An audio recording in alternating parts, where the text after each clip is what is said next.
നമ്മൾ മനസ്സിലാക്കണം, ഒരു അസുഖം വരുമ്പോൾ അള്ളാഹ് ദേഷ്യപ്പെട്ടത് കൊണ്ട് അയാൾക്ക് ക്യാൻസർ വന്നത്, അങ്ങനൊന്നും പറയല്ലേ. അതൊന്നും അല്ല ഇതിന്റെ ഉത്തരം.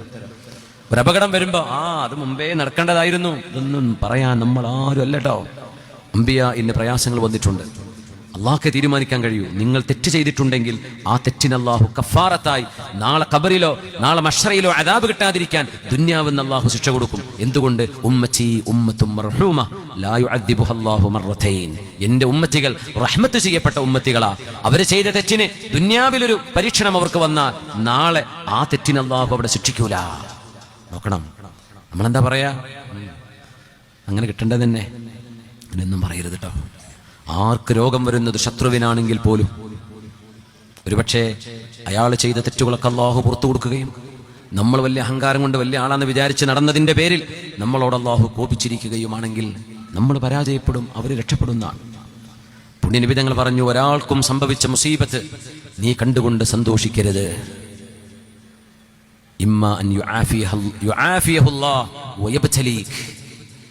ഒരാൾ ഒരു തെറ്റ് സംഭവിച്ചു എന്ന് വിചാരിക്കാൻ, മദ്യപിച്ചു, അല്ലെങ്കിൽ വ്യഭിചരിച്ചു, അല്ലെങ്കിൽ ഏതെങ്കിലും ഒരു തെമ്മാടിത്തരത്തിൽ ചെന്നുപോയി പെട്ടു, ഒരു റോങ് ഗ്യാങ്ങിന്റെ ഉള്ളിൽ പെട്ടു, അവൻ അങ്ങ് നശിച്ചു എന്ന് വിചാരിക്കുക.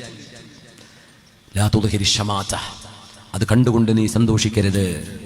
അയൽപക്കക്കാരനായ വീട്ടിലെ കുട്ടി ലഹരിക്കടിമയായി അവന്റെ വീട്ടുകാര് മുഴുവനും അവനെ കൈയൊഴിയുന്ന അവസ്ഥയിലേക്ക് എത്തിക്കാണുമ്പോ, കണ്ടില്ലേ എന്റെ മക്കൾ എന്താ, അവന്റെ മക്കളുടെ അവസ്ഥ നോക്ക് എന്ന് നീ പറയല്ലേ. പുണ്യനബി തങ്ങൾ പറയാ, ഇമ്മ അൻ യുആഫിയഹുല്ലാഹ്, ആ കുട്ടിക്ക് അല്ലാഹു ശിഫ കൊടുക്കും, ആ വീട്ടുകാർക്ക് അല്ലാഹു ആശ്വാസം കൊടുക്കും. ആ വീട്ടുകാരനെ കുട്ടിക്കുണ്ടായ ഏത് പ്രയാസം കണ്ടുകൊണ്ടാണോ നീ സന്തോഷിച്ചിരുന്നത്, ആ പ്രയാസം നിന്റെ വീടിന്റെ ഉള്ളിലേക്ക് കൊണ്ടുവരാൻ അള്ളാഹുവിന് കഴിയും എന്ന് നിങ്ങൾ മനസ്സിലാക്കണം. ആര് പറഞ്ഞു? നമ്മുടെ ഹബീബ് റസൂലുള്ളാഹി സ്വല്ലല്ലാഹു അലൈഹി വസല്ലം. ഇത് അറിവുകളിൽ നമ്മൾ അറിയേണ്ട വലിയൊരു അറിവാണ്. നമ്മൾ അറിയാതെ പോകരുത്. നമ്മൾ ആരുടെ പരാജയം കണ്ടുകൊണ്ട് സന്തോഷിക്കരുത്. ആ മനുഷ്യൻ വിജയിച്ചു മുന്നേറുകയും ഈ സന്തോഷിച്ച് കൈയടിച്ച നിങ്ങൾക്ക് ആ പരീക്ഷണം അല്ലാഹു തിരിച്ചു തന്നുകൊണ്ട് പരീക്ഷിക്കുകയും ചെയ്യുമെന്ന് പറഞ്ഞത് നമ്മുടെ ഹബീബാണ് സ്വല്ലല്ലാഹു അലൈഹി വസല്ലം. അതുകൊണ്ട് പരീക്ഷണങ്ങൾ വരുമ്പോഴേ നമ്മൾ പറയേണ്ടത് എന്താ? അല്ലാഹുവേ, നീ നിന്റെ ദേഷ്യം കൊണ്ട് എനിക്ക് അസുഖം തന്നതാവരുത് റബ്ബേ. പരീക്ഷണമായിക്കോട്ടെ. അമ്പിയാക്കളൊക്കെ പരീക്ഷിക്കപ്പെട്ടില്ലയോ? അയ്യൂബ് നബി അലൈഹിസ്സലാം പരീക്ഷിക്കപ്പെട്ടില്ലേ? മുസ്തഫ നബി തങ്ങൾ പരീക്ഷിക്കപ്പെട്ടില്ല? അമ്പിയാക്കളിൽ ഏറ്റവും കൂടുതൽ പരീക്ഷണം അനുഭവിച്ച നബി നമ്മുടെ റസൂലാണ് സ്വല്ലല്ലാഹു അലൈഹി വസല്ലം. നമ്മുടെ റസൂലിനോളം പ്രയാസം അനുഭവിച്ച ഒരു നബിയും കഴിഞ്ഞു പോയിട്ടില്ല. ഫൽ അംസലു ഫൽ അംസൽ. അല്ലാഹുവിന്റെ ഹബീബിന്റെ ആ ഒരു കാറ്റഗറിയോട് ചേർന്ന് വരുന്ന ആളുകൾ അതിന്റെ തൊട്ടുതാഴെ. അങ്ങനെ പിറകോട്ട് ഏറ്റവും മുമ്പിൽ പ്രയാസം കൂടുതൽ അനുഭവിച്ചതാരാ?